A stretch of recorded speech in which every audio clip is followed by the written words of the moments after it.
ایک دفعہ کا ذکر ہے، ایک بطخ اور ایک کوے کی دوستی ہو گئی۔ کوا بطخ کے پاس تالاب کے کنارے آتا اور دونوں مل کر خوب باتیں کرتے۔ ایک دن بطخ اداس تھی۔ کوے نے اس سے پوچھا کہ بطخ بہن تو کیوں اداس بیٹھی ہے؟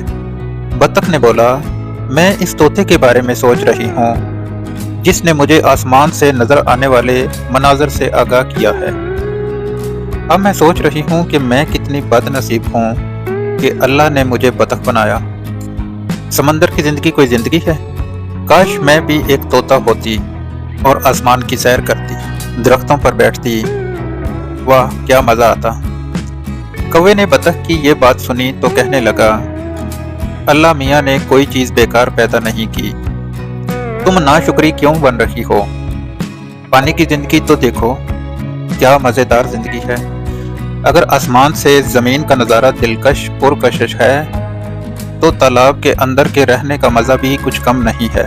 بطخ نے کوے کی بات سنی تو اسے بری لگی، مگر رات کو ٹھنڈے دل سے سوچا تو کوے کی بات اسے درست لگی۔ اس نے اللہ کا شکر ادا کیا کہ اس نے مجھے ایک اچھا مشورہ دینے والا دوست دیا ہے۔